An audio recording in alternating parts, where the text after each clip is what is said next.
Lights out, everybody. Welcome to Greenbelt Arts Center's old-time radio series, directed by Rikki Lacewell. Tonight, we will see Sam Chase, writer, attempting to finish a novel, but he has some unexpected help.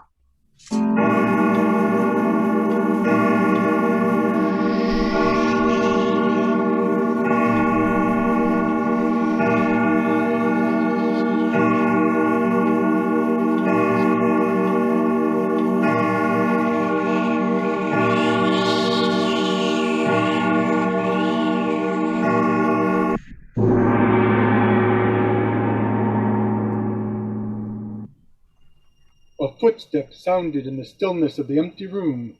Devereaux turned. "Good evening," said a suave voice. "Who are you?" demanded Devereaux.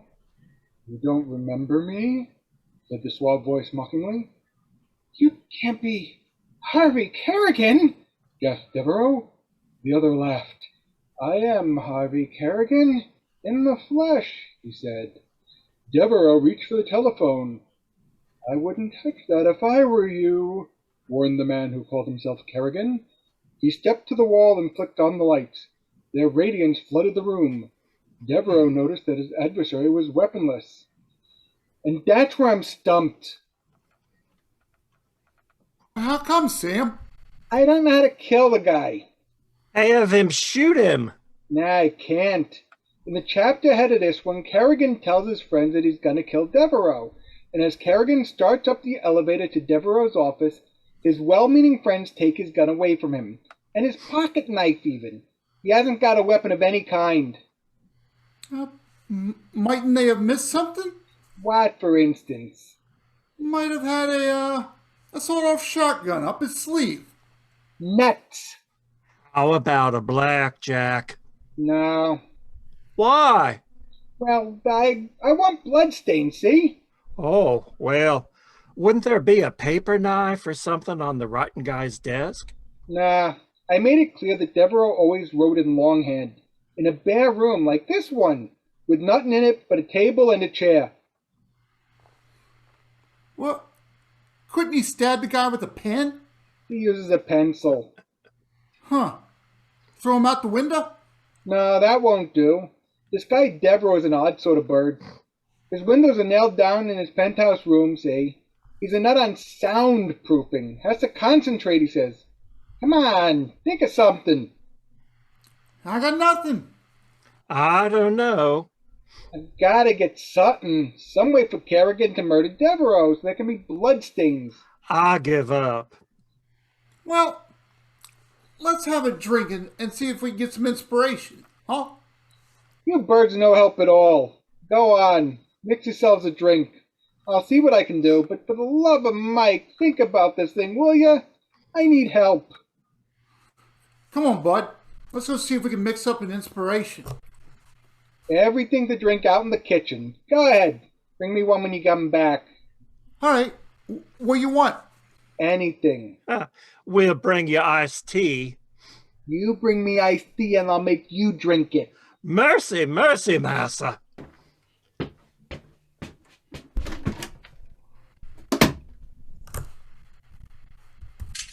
Then Chase sits there at his typewriter.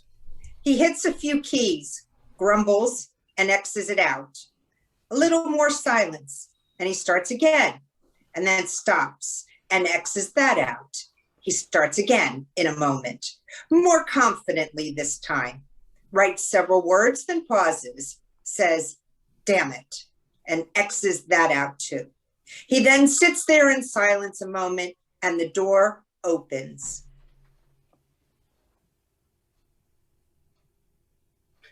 Good evening. Who are you? Who are you? How did you get in here? My dear Mr. Chase, or is it Devereaux? Who the devil are you? My name is, well, it doesn't matter. What seems to be wrong? I don't know that it's any of your business. Look here now, how did you get in here? And what do you want? You're not going to throw me out, I hope. I most certainly am if you... Oh, no. don't, I beg of you. Well, Ask me to sit down, please. uh, sit down? Now, how can I help, Mr. Chase? I want to know how. How I got in here is of no importance, Mr. Chase. Well, what do you want?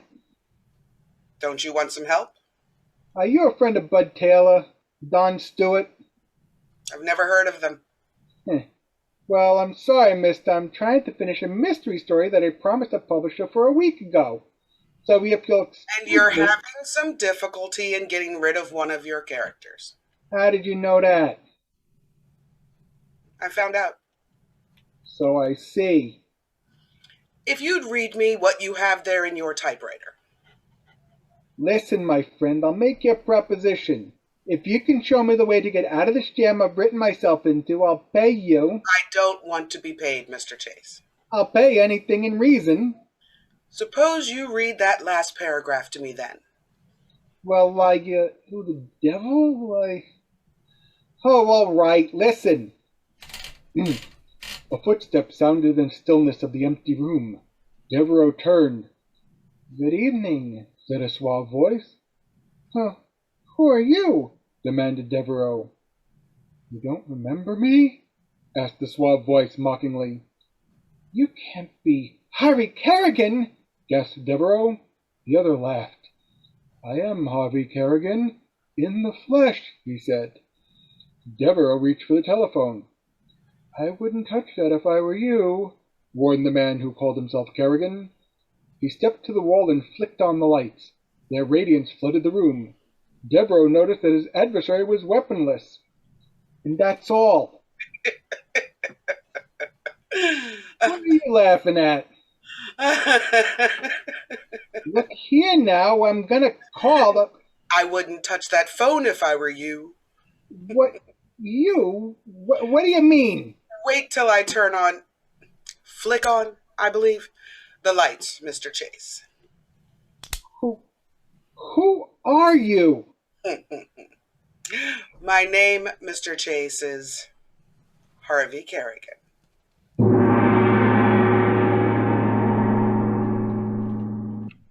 We are back in the kitchen with Taylor and Stewart.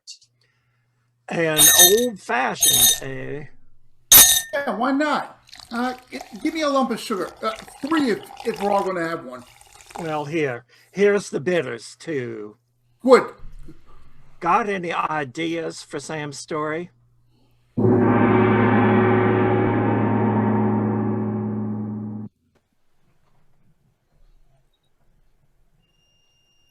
Seems like Taylor and Stewart are having issues with making drinks. Or are they having fun? Now, back to see how Kerrigan and Chase are faring. So, your name's Harvey Kerrigan, eh? Right? I didn't know there was anybody named Harvey Kerrigan when I chose that name for my villain. Didn't, eh? Nah, I'll go over what I've written and change the name. Don't bother. You don't mind? Not at all. Well, thanks. Would you like to have a drink? I don't drink, Mr. Chase. But thanks. Perhaps I can help you out with your book. I'd certainly appreciate it. Now you had Kerrigan come up to this fellow's room. Devereaux, yeah. Without any weapons at all. That's right. Exactly the same way I came in. I haven't any weapons. Well, I'm glad. How do you want Devereaux killed? He has to be killed some way so there'll be bloodstains. I see. There isn't a paper knife on your desk? Nah, nor in Devereaux's. As a matter of fact, I made Devereaux a good deal like myself. I like to work in this room, way up here with the windows nailed down tight, so I can't hear any of the traffic sound from the street below. And I thought perhaps that setup sounded a trifle eccentric, like Devereaux was.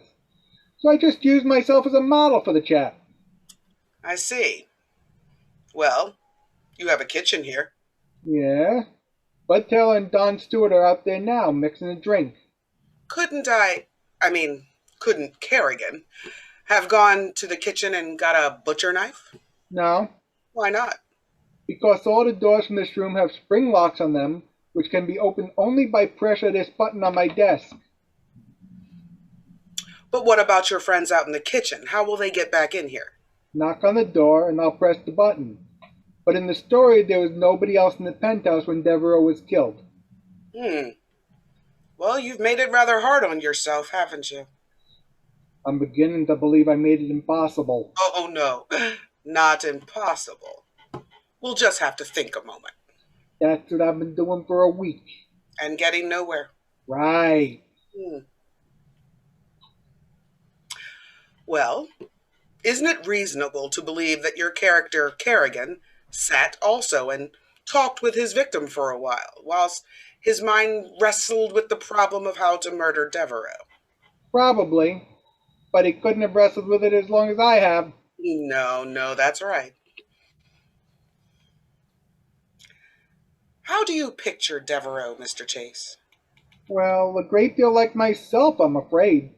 Using myself as a model for the character, I couldn't help writing a lot of myself into him. Well, if you can figure out, Mr. Kerrigan, you're a lot smarter than I am. Perhaps I am, Mr. Devereaux. My name's Chase. Oh, is it?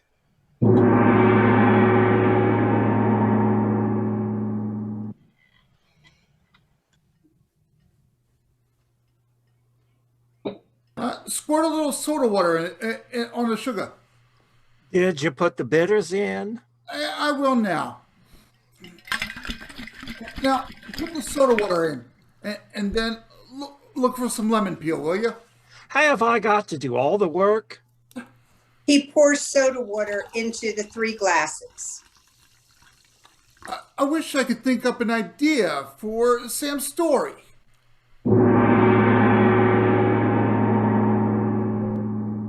Just what do you mean by that? I mean, let's suppose for a moment that you are Devereaux. Pretend you are. Try to get into the feeling of the story. I've done that 1,000,000 times and nothing happens. Well, it won't hurt to try again. I suppose. Well, what should I do? Devereaux is supposed to be writing a novel too, isn't he? Yeah? Well, you sit there at your typewriter and write. Pretend you are Devereaux. And we'll try a little dialogue as Kerrigan and Devereaux. By George, I never thought of that, Mr. Kerrigan. Maybe it'll work. All right. Imagine I've just come in. I mean, Kerrigan has just come in, as you've written. You got to the point where Kerrigan turned on the lights. I'll go over there and stand there, and maybe I better turn them off and turn them back on again, make it more realistic. Sure, try it that way.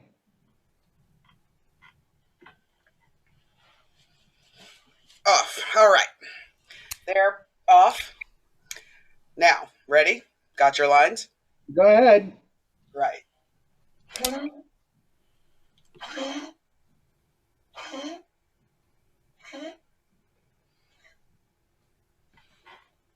Reach. Yeah? Yep, right. Reach for the telephone. Yes? I wouldn't touch that if I were you. And why not? Because I'll kill you if you do, Devereaux. You will, eh? How? I came up here to kill you anyway, my friend, and I will kill you. What are you going to kill me with? I might strangle you. Yeah. I shouldn't laugh, Devereaux. How did you get in here? Strip of cardboard between the door and the frame, my dear chap, does wonders, even with your electrically controlled locks. I see. Well, I have a revolver in this desk drawer. You lie. I know you have not. I tell you I have. Yes? Where is it? You miserable liar! Hey, you don't have to be so doggone realistic. You miserable liar! Huh? Well, Sit still, Devereaux. I got friends within call, and I can... You lie. I know there's nobody in this place except you and me. And what are you going to do about it? I'll tell you, Devereaux. Go ahead. Have you forgotten a few facts? What facts? Have you forgotten how I went to prison in your place 15 years ago? You were guilty, I wasn't. You know that's true, Kerrigan. You were as guilty as I. Hey, how did you know about that? You were as guilty as I. And for 15 years, I suffered in prison. You are going to pay. What are you going to do? Devereaux, I'm going to torture you as I was tortured. I'm going to see you die 1,000 deaths in anticipation before I bestow upon you the priceless gift of death that you beg for. I'm going to... Hey, wait a minute till I write that down. That's swell. I'm going to kill you, Devereaux.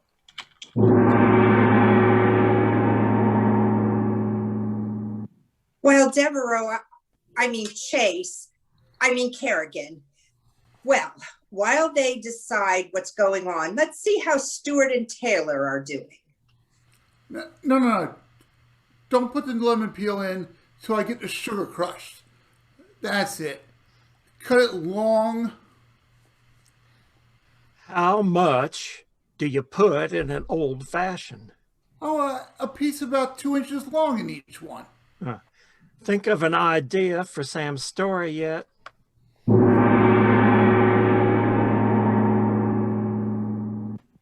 Well, that's well as far as it goes, but we haven't got an idea how he killed him yet. We'll come to that. I hope so. Oh, we'll get it all right. We've got a good start now. How did you know about the prison business, Kerrigan? You startled me when you rattled it off. You never saw the earlier chapters.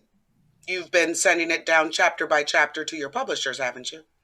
Oh, do you work for my publisher? In a way, yes. Oh, I see, then. Shall we go on? Sure, it's kind of fun. All right. Start from where we left off, eh? Yeah. You said, I'm going to kill you, Devereaux. I'm going to kill you, Devereaux. You're not frightening me at all, Kerrigan. I'm going to do much more than frighten you, my friend. I doubt that.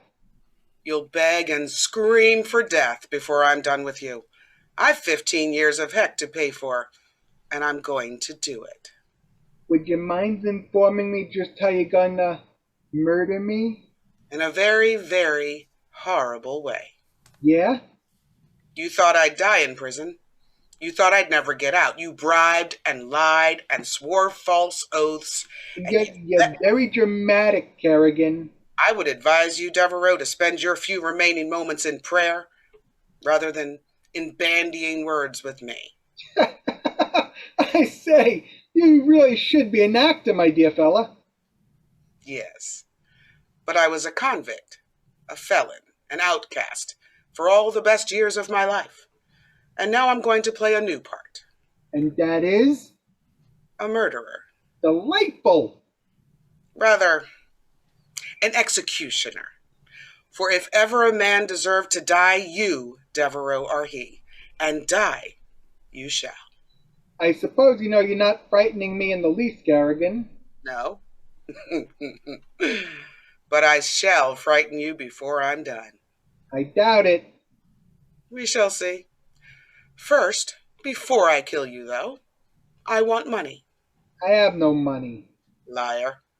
I don't give money to every panhandler that approaches me. But to this very special panhandler, my dear. I won't give you a cent. Oh, yes, you will. Get out your checkbook. How much do you want? Every cent you have. Look here now. Every cent you have. See here, I won't. Devereaux, if it were not for me, you would have nothing. Where did you get the capital to set yourself up as a writer? Answer me. None of your business. You got it from the loot of the last job we pulled together. The job that I paid for with 15 years of my life. So what? So, write a check for your entire bank balance now. I won't.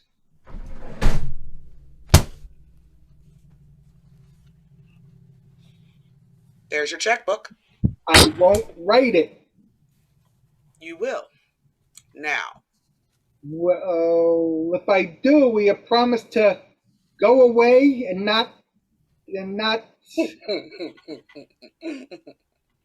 here's the check. Now go away. Go away. The last will and testament of Mr. Devereaux, the well-known author. Well, wait now. I'm not through with you yet, Devereaux.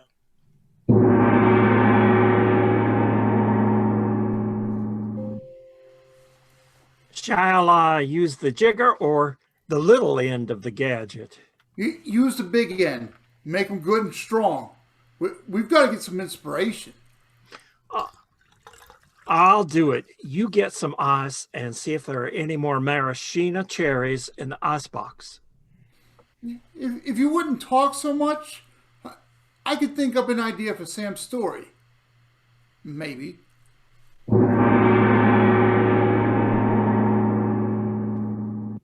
Well, now we're about ready to get down to killing the guy. Got any inspirations yet? I have an idea. Swell! What is it? Let's go on with our acting a little more. All right. Say, this is working out all right. Let's see what I've got written now. I'm not through with you yet, Devereaux, Kerrigan hissed. Nah, Ken is that he grated. That's it. Kerrigan grated. All right, go ahead. All right. No, I'm not through with you yet, Devereaux. I am grateful to you for your little remembrance in your will, but now we have a task to perform. But what are you going to do? I'm going to kill you. Hey, don't forget about the bloodstains. Now, I've got to have bloodstains. Don't worry about that, Devereaux. There will be blood. Plenty of blood. You got the money now, Kerrigan. Won't you go and leave me alone now? You got your revenge. I have part of my revenge, Devereaux. Don't kill me. Please, don't kill me, Kerrigan. The police will come and they will find your dead body in your locked penthouse apartment. They'll have to break down the doors. They'll find you weltering in your own blood, alone.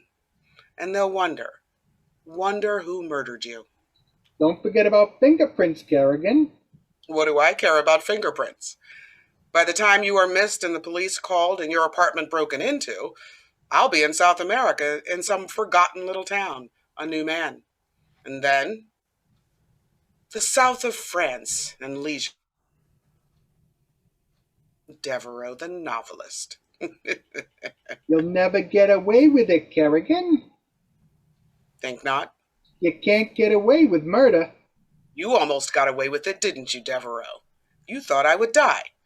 You thought I'd never see the outside of those prison walls again. You thought that You know, something just occurred to me, Kerrigan. Yes?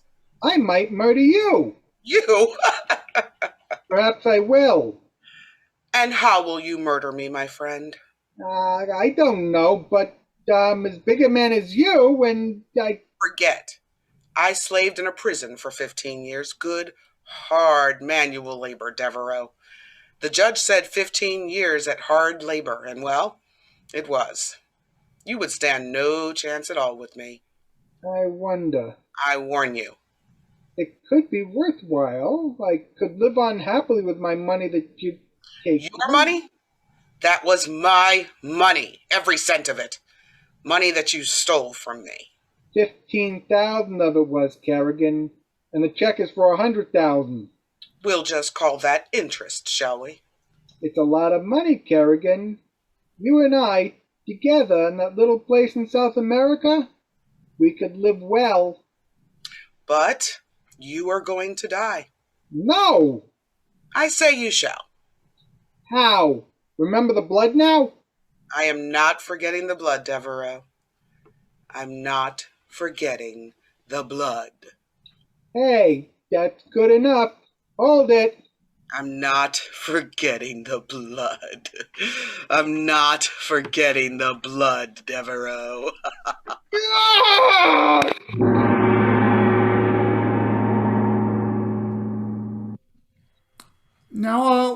soda water? Here. Fine, just a squirt in each glass now. Better stir 'em, hadn't you? Yeah. Well, go ahead. I'll knock on the door. Right.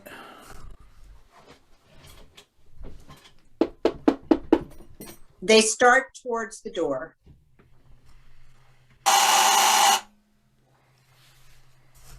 What was that?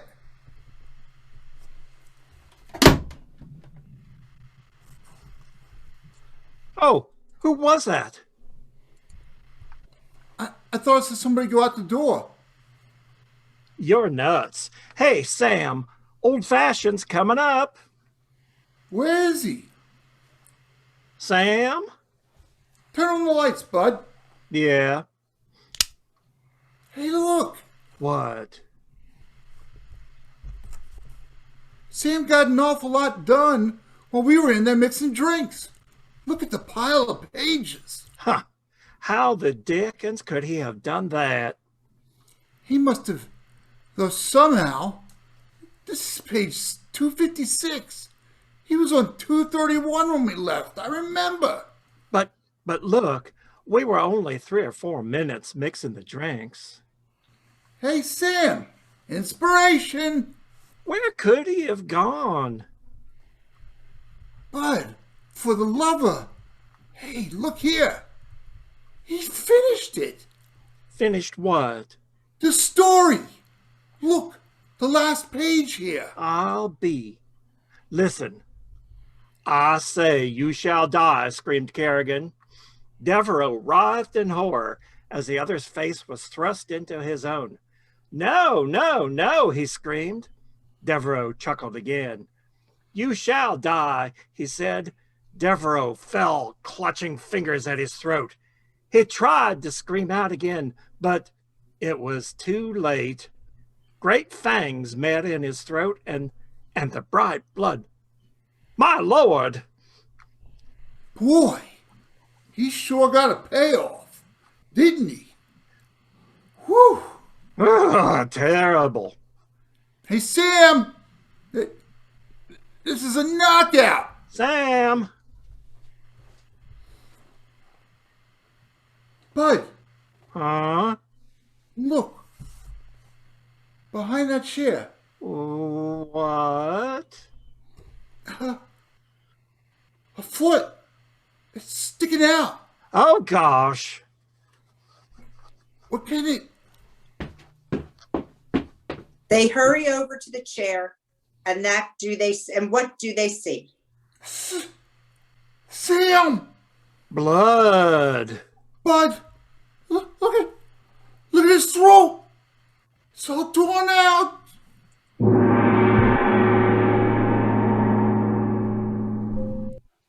Well, well, well. Lights Out was especially written for radio by Willis Cooper. Today's performance was brought to you by Greenbelt Arts Center Old Time Radio Series. And your cast is Joy Gerst as announcer, Jim Adams as Foley artist, Jeff Shaumeyer as Taylor, Scott Sanders as Stewart, Melissa Broy Fortson as Kerrigan, and Jeff Poretsky as Chase. Thank you, and see you next month for another segment of Greenbelt Arts Center's Old Time Radio Series.